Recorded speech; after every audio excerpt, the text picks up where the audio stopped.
എവിടെ വരെയായി, എന്തൊക്കെയാണ് ന്യൂ ഇയർ ആയിട്ട് മാം അതോടൊപ്പം പുതിയ സിനിമാ വിശേഷങ്ങൾ എന്തൊക്കെയാണ്? ക്രിസ്മസ് ഇപ്പം ഇന്നലെ കുറച്ച് സെലിബ്രേഷൻ ഉണ്ടായിരുന്നു. ഇന്ന് ആ സെലിബ്രേഷൻ മാറ്റിവെച്ച് എനിക്ക് തോന്നുന്നു സെലിബ്രേഷൻ ഇവിടെ ആകാതെ കരുതി ഇങ്ങോട്ട് പോകും. ന്യൂ ഇയറിൻ്റെ എനിക്ക് തോന്നുന്നു എൻ്റെ ഏറ്റവും വലിയ സന്തോഷം എൻ്റെ ഒരു ചിത്രം വരുന്നുണ്ട്. റേച്ചൽ എന്നാണ് പടത്തിൻ്റെ പേര്. വളരെ നന്നായിട്ട് മൂവി വന്നിട്ടുണ്ട്. അപ്പം ഫെബ്രുവരിയിലേക്കായിരിക്കും റിലീസ്. ഫെബ്രുവരി 21 ഇപ്പം ഡിസൈഡ് ചെയ്തിരിക്കുന്ന ഡേറ്റ്. അപ്പം ഞാനൊരു ഇറച്ചി വെട്ടുകാരിയായിട്ടാണ് ചെയ്തിരിക്കുന്നത്. വളരെ ഡിഫറെൻ്റ് ആയിട്ടുള്ള ഒരു കഥാപാത്രമാണ്. സിനിമ കാണുമ്പോൾ അറിയാൻ പറ്റും. എന്തായാലും ടൈറ്റിൽ ക്യാരക്ടർ ത്രൂ ഔട്ട് നിൽക്കുന്ന ഭയങ്കര ശക്തമായിട്ടുള്ള ഒരു കഥാപാത്രം തന്നെ ചെയ്യാനുള്ള ഒരു അവസരം കിട്ടി. പടം ഇറങ്ങുമ്പോൾ കഴിയുമെങ്കിൽ നിങ്ങൾ എല്ലാവരും പോയി കാണണം. ഇനി ഇങ്ങനെ നിൽക്കുകയാണ്. ഇപ്പോൾ ഇനോഗ്രേഷൻ പരിപാടിയിലേക്കൊക്കെ നമുക്ക് പോകുന്ന സമയത്തിന് മുന്നേ നമുക്കൊരു പാട്ടും ഡാൻസൊക്കെ കഴിഞ്ഞിട്ട് പോയാൽ പോരെ? നിങ്ങൾ റെഡിയാണോ? കൂടെ ഡാൻസ് ചെയ്യാനൊക്കെ റെഡിയാണോ? റെഡിയാണോ? ആണ്.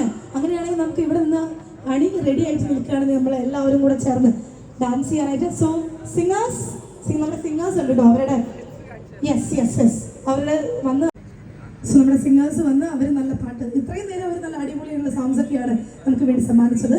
അപ്പോൾ ഇനി അതിനുശേഷം നമുക്ക് അവിടെ നാടൻ മുറിച്ച് ഇനോഗ്രേഷൻ 2 സ്റ്റെപ്പൊക്കെ വെക്കണം.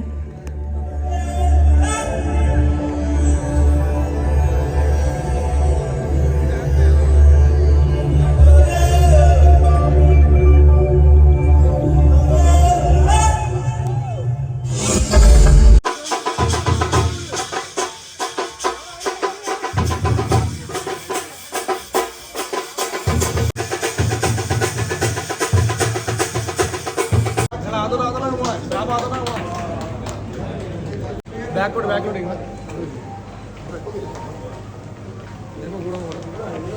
ഓക്കെ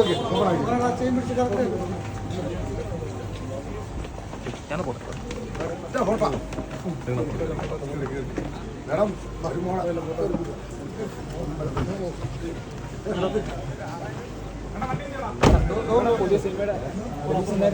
ഫെബ്രുവരി 21. എല്ലാവരും ആശംസ. Happy new year. ബൈ.